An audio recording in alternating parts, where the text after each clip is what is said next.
इस प्रकार से डायरेक्ट इन्वॉल्वमेंट मैं ये मानता हूँ सबसे पहले मुख्यमंत्री हूँ जिनकी करप्शन के अंदर डायरेक्ट है। उसका एक सबूत पूरा हरियाणा प्रदेश चल रहा है। उनका चेला जो यहाँ रोहतक में बैठा हुआ जिसने सब कुछ जो है ना बैठा दी रोहतक का नाश करके चल रखी है। और हमारे प्रदेश के मुख्यमंत्री हर रोज जुमलेबाजी करके इस राज का मजा ले रहे हैं। कभी साइकिलिंग कर रहे हैं, कभी रागारी कर रहे हैं, कभी कुछ कर रहे हैं, कभी कुछ ही वो सुबह उठते हैं कोई घोषणा कर देते हैं, कभी महिलाओं को जो है ना वो चांद में सफर कराने की बात कर लेते हैं। उनको यही नहीं पता राज आज प्रदेश की हालत क्या है।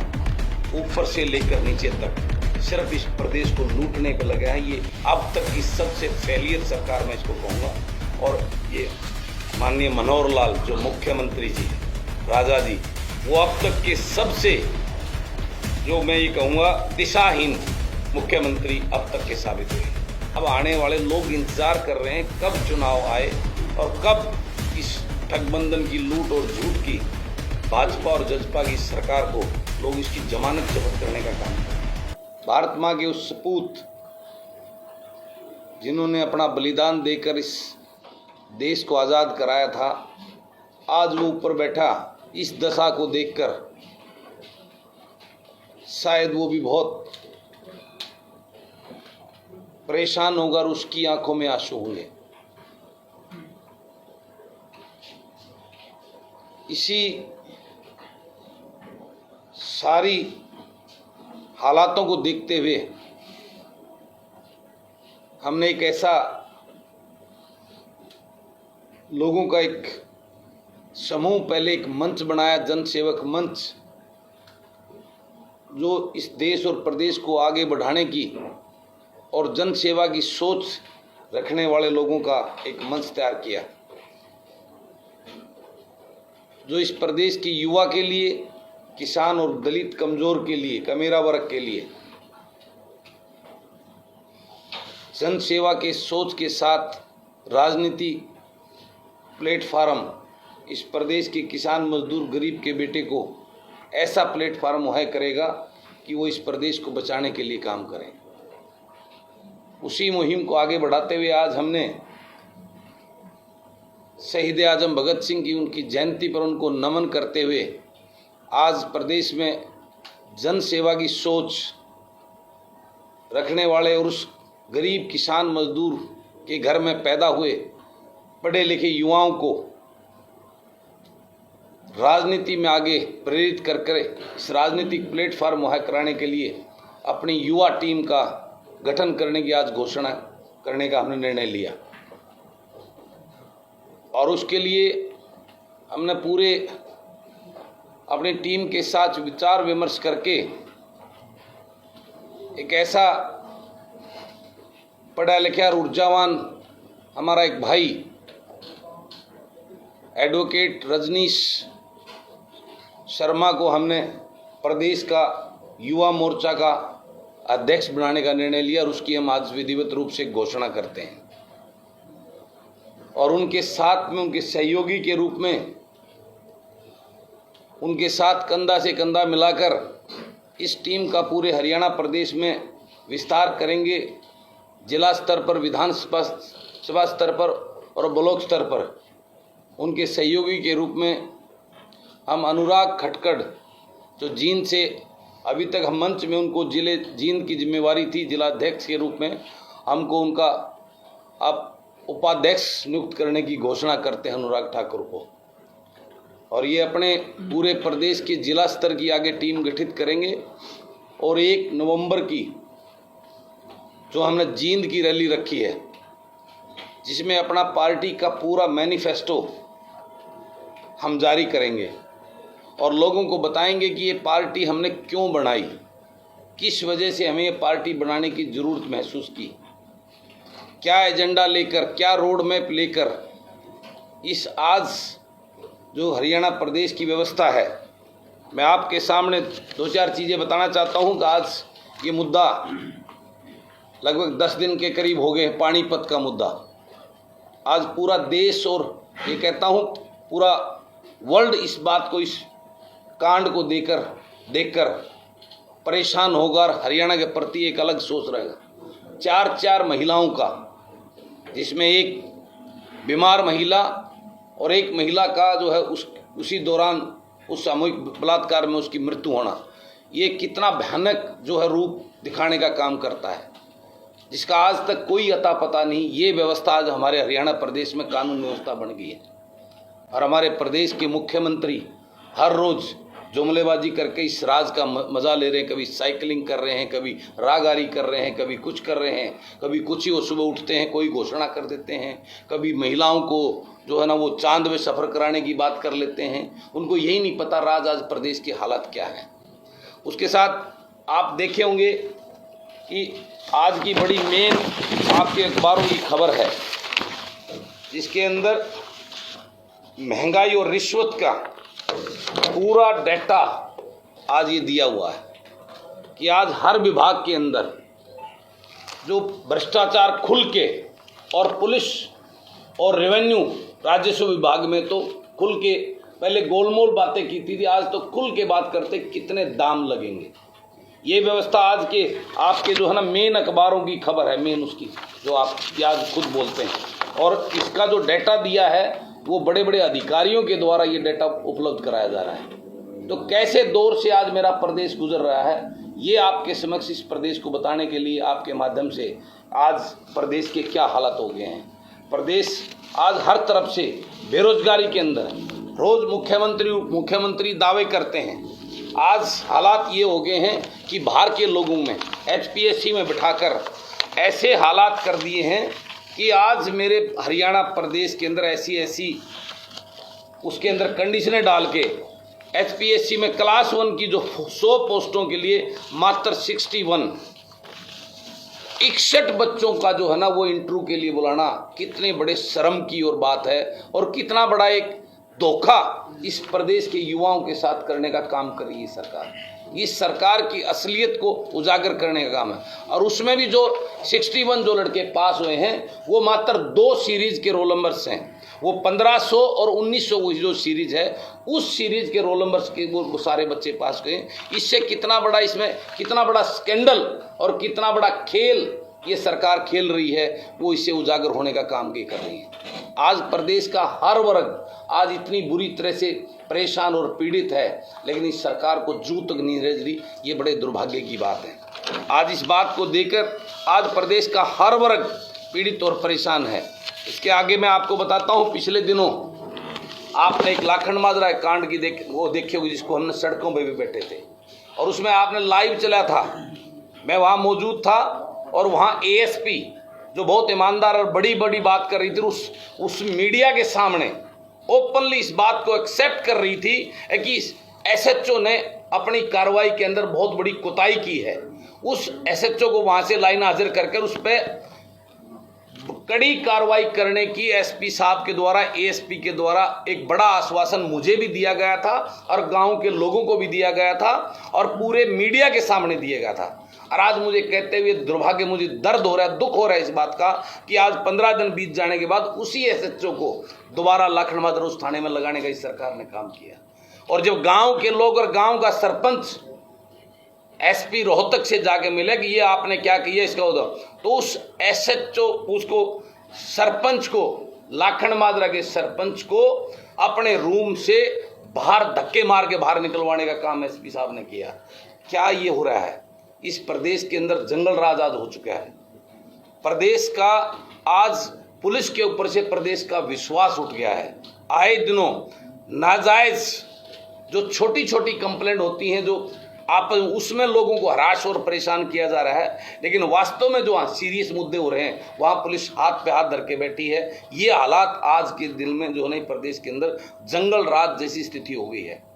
आए दिनों अपराध, लूट जो एक आम बात होगी। अखबारों को अगर आप देखें खबर तो आए दिन इसी चीज़ की खबर मिलती है, डेवलपमेंट की खबर नहीं मिलती, इस प्रदेश के एजेंडे कोई बात नहीं करती। आए दिन लूट, भ्रष्टाचार और इस प्रकार की खबरें छपने का काम कर रही हैं। इस बात को लेकर आज शहीद आजम भगत सिंह की जयंती पर मेरा देश किस तरफ जा रहा है, मैं युवाओं को आज मीडिया के सामने इस बात के लिए कि आज की राजनीति सिर्फ वोट की राजनीति की तक सिमट के रह गई है। इस प्रदेश के युवा का क्या हाल है उसकी चिंता किसी राजनीतिक दल को नहीं है।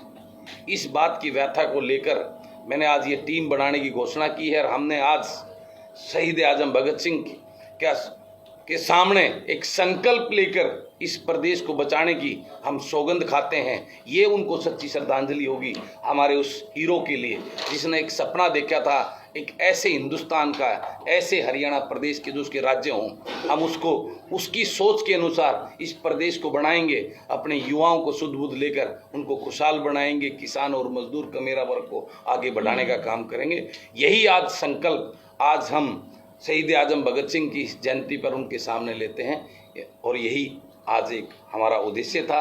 आज उस हीरो के जयंती पर ये सरकार को हम ये आगाज करें, अगर जिस भारतवर्ष का निर्माण उन्होंने अपने प्राणों की आहुति देखी उसको आपने क्या बना दिया।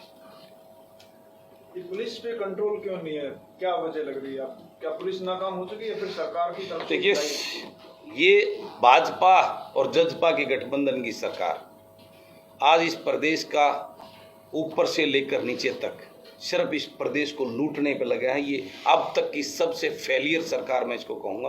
और ये माननीय मनोहर लाल जो मुख्यमंत्री जी हैं, राजा जी, वो अब तक के सबसे जो मैं ये कहूँगा दिशाहीन मुख्यमंत्री अब तक के साबित हुए। सबसे ईमानदार भी बता रहे हैं उनको। ये ईमानदार तो वो अपनी उसमें झांक के देखें, जितने करप्शन जितने हुए हैं उससे ज़्यादा करप्शन आज तक इस हरियाणा के इतिहास में नहीं हुए। और ये बगैर मुख्यमंत्री के उसके कोई करप्शन नहीं होता। मुख्यमंत्री वो जब तक एक ड्रामा उनका चला था पिछले राज्य में, इस राज्य में सब कुछ लोगों को पता चल चुका है वो कितने ईमानदार हैं। नहीं मानते आप? ईमानदार बिल्कुल नहीं मानता।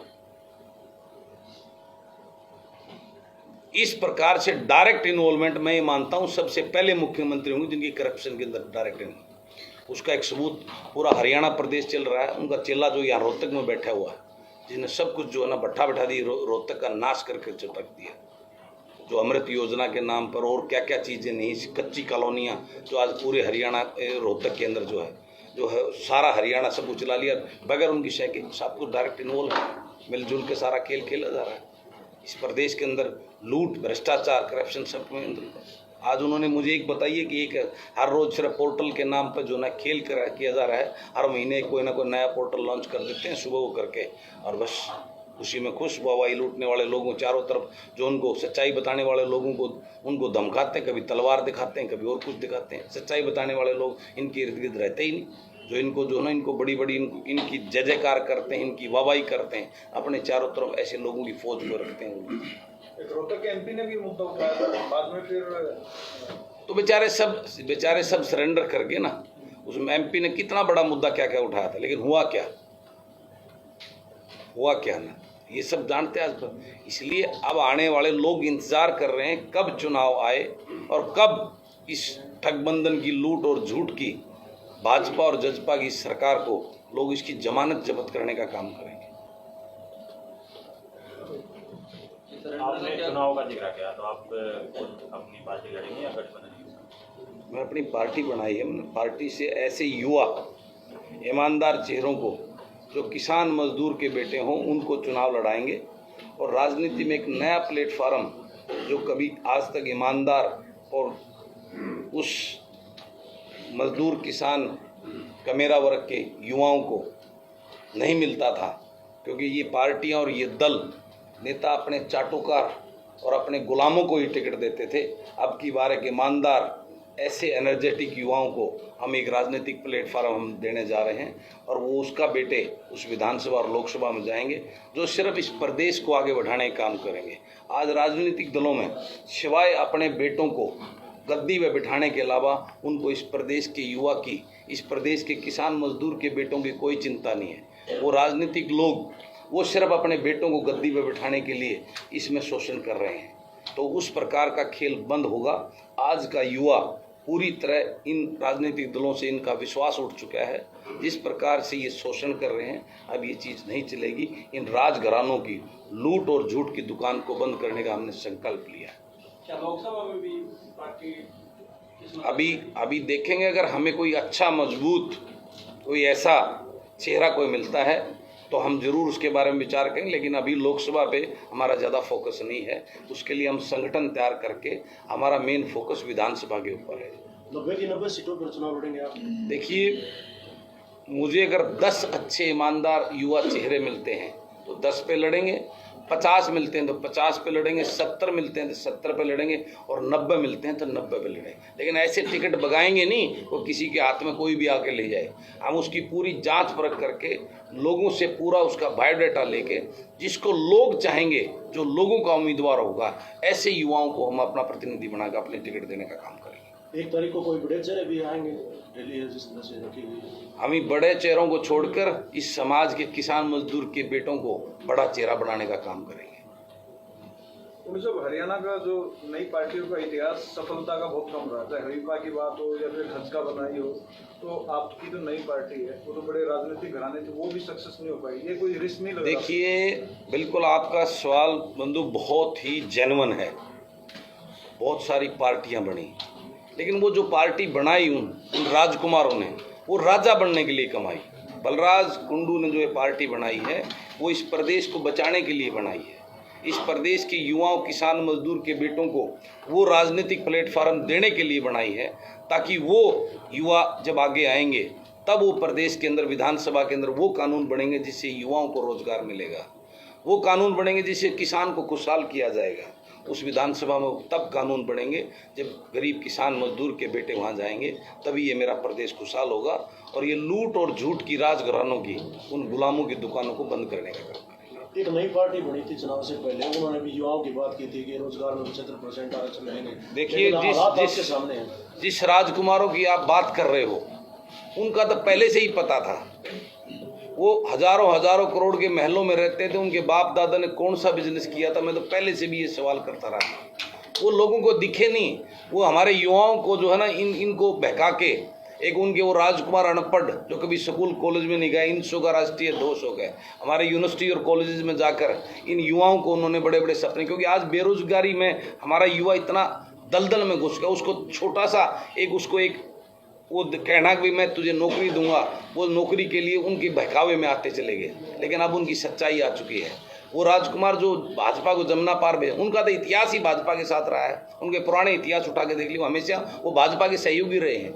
वो कुछ भी कर सकते हैं। आपने देखा होगा ना, 2 दिन पहले वहाँ सीकर रैली में वो माइक और राजकुमार मुंह बोल रहा है कि उसके बाप को जब वो सुनते नहीं है युवा, तो कहता है वो उसका हनी सिंह का गाना तब सुनाएंगे जब मेरे फादर का भाषण सुनो पहले। इस प्रकार की उनकी असलियत अब लोगों के सामने आ चुकी है। तो उन राजकुमारों का पूरी तरह मैं दावा करता हूँ, उस राजकुमारों के खानदान से अब की बार कोई भी हरियाणा प्रदेश की विधानसभा और लोकसभा में जाएगा। उन्होंने तो हमेशा हमारे ग्रामीण अंचल के किसान मजदूर के नेताओं को खत्म करने का काम किया था। पहले उन्होंने बलराम जाखड़ को खत्म करने का काम किया था, फिर अजीत सिंह को खत्म करने का काम किया था। अब वो जो है ना वहाँ राजस्थान के अंदर हनुमान बेनीवाल को खत्म करने के लिए गए हुए हैं। तब उनकी असलियत इस देश प्रदेश के लोग जान चुके हैं। उनका इतिहास खत्म है। ये आखिरी चैप्टर था। वो लास्ट वाली झूठ बोलकर वो सत्ता में आ गए। अब आगे कभी उनका सत्ता के रूप में उनका पूर्ण रूप से उनको विराम लग जाएगा।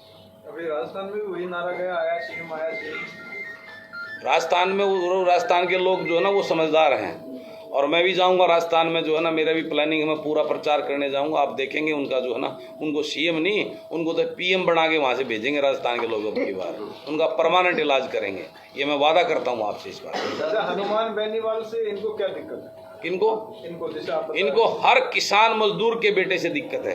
ये चाहते ही नहीं कि कोई धरातल का किसान मजदूर का बेटा धरातल से उठकर इनके बराबर में खड़ा इनकी सच्चाई को बोलो। इनकी लूट और झूठ की दुकान बंद करने की इनको डर लगता है। जो वास्तव में उस किसान मजदूर का बेटा जब उस गद्दी पे बैठेगा तो वो किसान मजदूर के लिए काम करेगा। इनकी तरह इस प्रदेश और देश को लूटने का काम नहीं करेगा। इनको इस बात का डर लगा रहता है। आप हनुमान बेनीवाल को सपोर्ट करने जाएंगे? बिल्कुल 100% मैं हनुमान बेनीवाल को सपोर्ट करने जाऊँगा। पार्टी का संगठन कब तक तैयार हो जाएगा? पार्टी का संगठन लग रहे हैं, जैसे आज युवा टीम का मैंने किया, अब ये पूरे प्रदेश की युवा टीम को आगे बढ़ाने का काम करेंगे। इसी प्रकार से 1 नवंबर को हम मोटा मोटी हम अपनी टीम का वो करने का काम करेंगे। और आने वाले हमारा वो जल्दबाजी इस प्रकार से नहीं करेंगे। हम किसी भी चेहरे को, ऐसे ऊर्जावान युवाओं को हम आगे बढ़ाएंगे। ऐसे लोगों को अपने जो ईमानदार और जन सेवा की सोच को लेके हों, ऐसे लोगों को अपने साथ लाएं। चुनाव लड़ने के लालची, एमएलए बनने के लालची, मंत्री बनने के जो लालची लोग हैं, ऐसे लोगों को जो है ना हम अपने संगठन में शामिल नहीं करेंगे। अच्छा, एक इंडिया गठबंधन उसको लेकर कहीं पर चर्चा हुई कि इंडिया गठबंधन में? मैं तो इंडिया गठबंधन तो बड़े लोगों का है जो सत्ता के लिए लड़ रहे हैं, अपने बच्चों को आगे बढ़ाने के लिए लड़ रहे हैं। मैं तो इस प्रदेश को बचाने और इस प्रदेश को बढ़ाने की सोच लेकर राजनीति में आया हूँ। इंडिया गठबंधन तो बड़े बड़े दलों का गठबंधन है, मैं उस बारे में मेरी कोई ना सोच है। मैं तो सिर्फ अपने हरियाणा और हरियाणा के बारे में सोच रहा हूँ।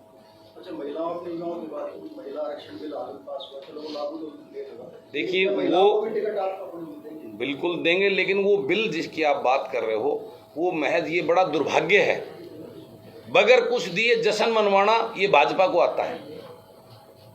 एक ऐसा बिल जिसका कोई मतलब ही नहीं बनता, होगा कि नहीं होगा इस बात पे भी बहुत बड़ा सवाल है, और उसके जश्न मनाए जा रहे हैं।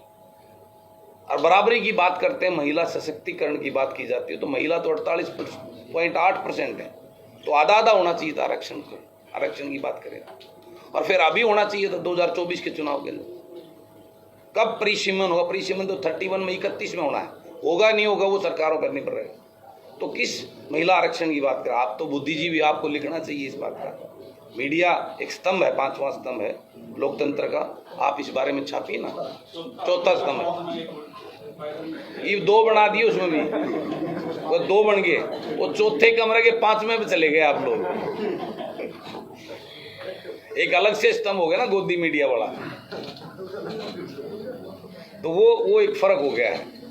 तो मेरा आप सबसे यही वो है गुजारिश भी, आप भी इस प्रकार की बातों को अच्छे से प्रकाशित करके इन लोगों को सच्चाई बताने का काम। क्या मुहिम से लड़ेंगे दुराना से?